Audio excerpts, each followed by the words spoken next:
Hi guys, and welcome to my YouTube channel, a channel that I created. This is my first video, so you'll have to bear with me. It's not going to be perfect, and I basically created this channel to share with you guys experiences that I have in life. I am a makeup artist and I've been doing makeup for many years now. I'm also a mom of two, and I have an 8-year-old daughter and a 10-month-old son. The channel is for me to share experiences with makeup, mommyhood. Maybe there's some new moms out there that I can relate with.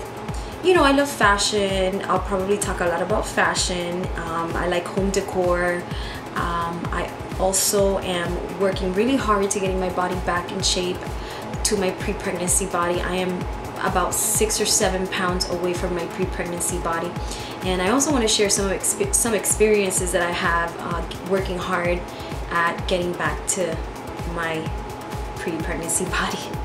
But this video is going to be basically about the most common question that I get from customers and friends, you know, clients, is my brows. How do I do my brows? Who does my brows? And the truth is, I do my own brows. I don't let anybody touch my brows. And I want to share with you my first tutorial here on my channel. My brows is how I started in makeup. I will go into the story once I start the tutorial, but basically the brows is what started me into the makeup industry. And the tools that I'm going to be using today is this new Nars. It's the brow defining cream. It's a really good new brow cream that Nars created. It's very similar to the Anastasia one, the pomade dip brow.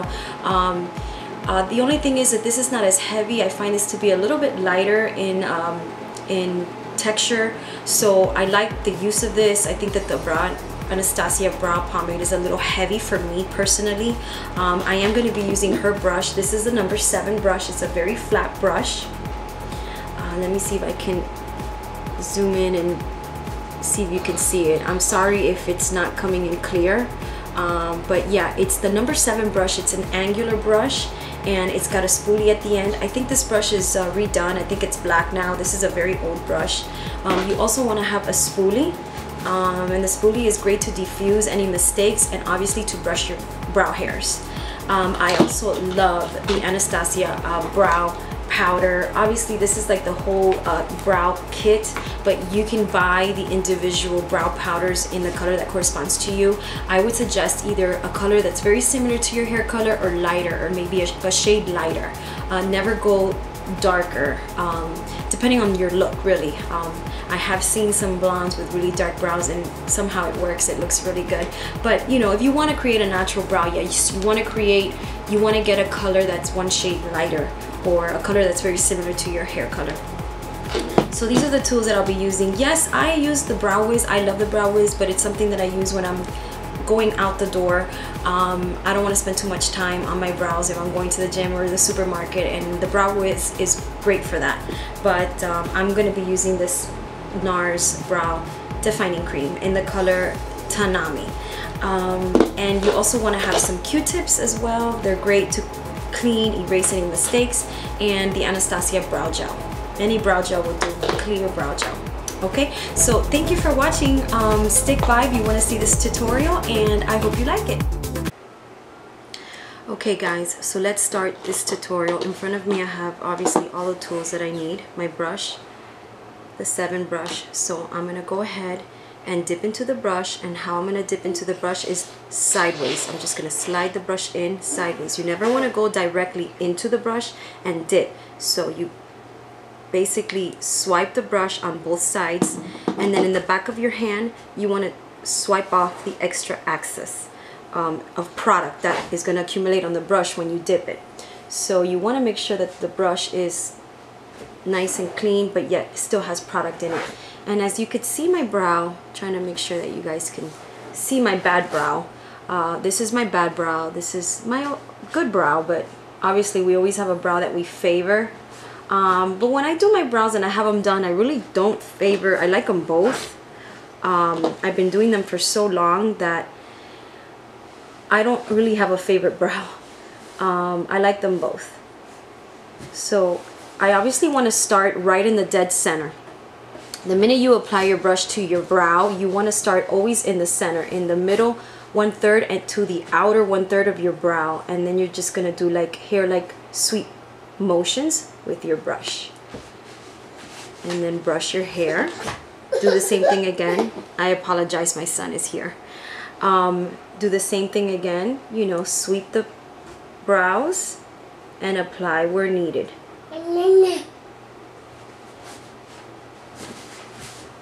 And you gradually just want to fill them in. The reason this brow is like this is because this is how I got into makeup. When I was a young girl, my mom got into a car accident. I was sitting in my, you gotta excuse my son in the background, he's got his toys and he's playing with them. He's trying to get my attention. We didn't have seat belts in cars back then, and I was sitting on my grandmother's lap and we got into a car accident and my face hit the air vent. My face right this way just went right into the air vent, and I had stitches all along this whole side of my face. I have like a scar here, and obviously that hair never grew back because of the accident. The impact caused me to lose a lot of brow hair. So when I was very young, I started, and I'm going to try to insert a picture of me when I was really little. You could see my brows are very bushy, but I had this huge gap of missing hair. And you know, I was very insecure about it. I grabbed anything that was around me, a pen, a marker, a pencil, and I started filling them in because I was very insecure. I knew that I had missing hair, so I would just start playing with them. You know, and back then we didn't have brow product. Obviously, that was like around 2nd grade. And of course, when I discovered that we had eyeliner and products like that, I had a brown liner. As I got older, I started messing around with real makeup, not pens and markers. I started filling them in with like an eyeliner. And that was how my love for makeup began. I was young, working on my brow. That was how I got into makeup. I was doing my brow when I was like in 3rd grade. So obviously when makeup for brows became into the market, when brow product came into the market, which was way later, obviously I started using that. But I remember at one point I would use like an old mascara that didn't have any product in it, or it was a dried up mascara. I would use that and start, you know, brushing my brows with like a dried up mascara. But obviously once they created brow makeup, I was in business. I was so happy. I was like, okay, I don't have to use eyeliner anymore. So at the end of your brow, you want to make sure that the color, you know, shows. You don't want to do it too light. You always want to wait on, you always want to start your brow in the center, in the middle to the outer. Okay? And you don't want to make them harsh. Big mistake that people make is that they make their brows too harsh. If you don't have a lot of hair, you have to work with what you have. Don't over exaggerate them. Don't make them look too blocky. Don't make them look too filled in. And that's one of the reasons why I also love, sorry, my light keeps going out. That's one of the reasons why I like spoolies as well, because you could use this as a to diffuse the color, almost like an eraser. If you feel like you went in too dark when you brush in your brow, it actually starts erasing the mistake. So if you feel like you went too dark, start brushing the brow and you'll see that your spoolie actually is a great tool. This is the brush that I use. Like I said in the beginning, I really don't use any other brush. I love this brush for creams and powders. It's what I use, and I go back and forth between creams and powders. I do use you know, pencil, like the Brow Wiz from Anastasia. I love that, but that's something I use when I am on the go. When I'm going to the gym or I'm going to the grocery store, I really don't have time to mess with any makeup. I just want to like fill in that gap that I have of missing hair, and I usually do that with the Brow Wiz. Now when I have very little product on my brush, that's when I start working in the inner 1/3 of the brow. That's when you want to go the lightest possible. You don't want to make that area dark at all. You see how light it is, and the little strokes that I am creating, you want to make that brow very, very, very light in that area. I think that a lot of mistakes I do see nowadays that people just overdo it in this area of their brow. They make that so dark and so harsh, and it just looks unnatural. So you want to do it soft. You want your brow to be almost see-through. I think that that creates a natural brow. So look at the difference between this brow and that brow. It's a big, big difference. But I still try to make the brow look as natural as possible. And sometimes where I see here that it looks shaded, I want to create hair-like.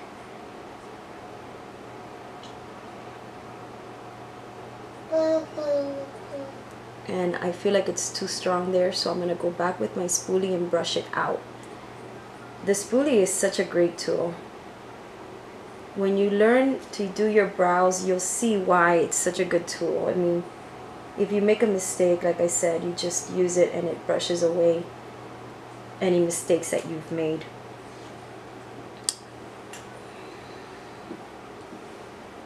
I'm going to arch it just a little bit, and when you arch it, you just almost like you want to press your brush down into that area. You don't want to, you pick up some product and you just kind of like press, and you see it'll create that arch if you want an arch.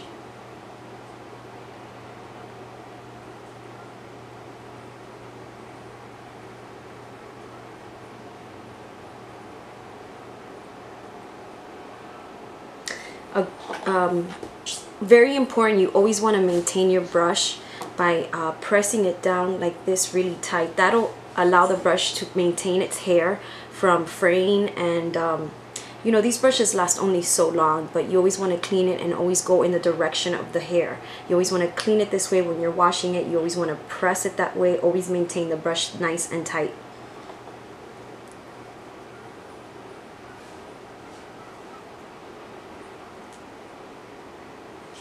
Again, and when you come into the inner 1/3 of your brow right here, you always want to measure it. You don't want to go too far in. When you go too far in, it makes you almost look like you're mean. It gives you a mean look. But you want to keep it nice right there. You just kind of like measure it like that with your brush, and that's, you don't want to go in too much and you don't want to go out too much. You want to go directly where your nose begins. And guys, that's one brow done. Let's move on to the next one. I'm hoping you guys can see. I'm sorry that I'm looking in my viewfinder because it's all the way on my right. I want to make sure you guys can see. And at the end, I do go over it with a little brow gel. I like the Anastasia brow gel. Oops, you don't want to begin there. My bad. You want to begin hoping, okay. So you see how I'm doing really light strokes?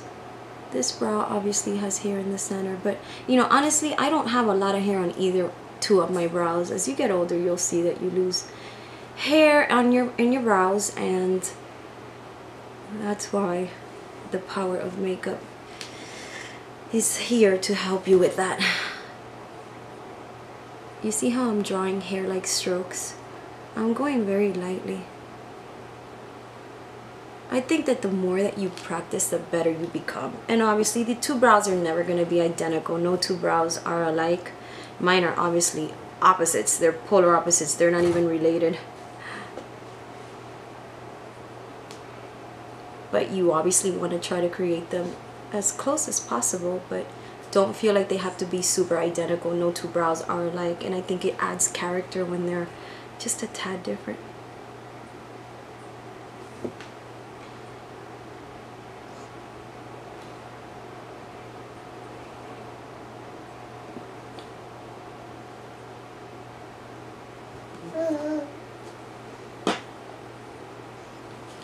See, I don't have a lot. I just cleaned my brush since I didn't want a lot of product to work in the inner 1/3 of the brow.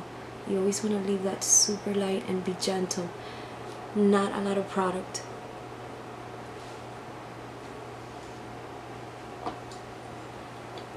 You see how I go back and forth and I dip my brush into the product?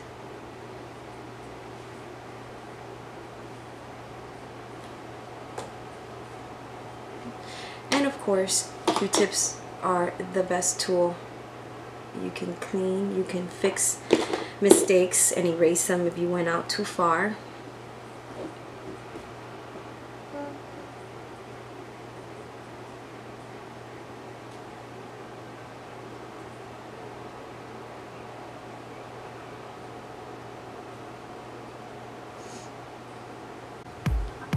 And guys, this is the finished look on both brows. You could see through them, you could see my skin, and the key to making the brows look natural as possible is being able to see through the brows and see some skin. You don't want to overshade them, you don't want to overdo them, and you want to stick to a color that's very similar to your hair color or one shade lighter. You never want to go darker. But yeah, this is it. This is the final look. I hope you guys like it.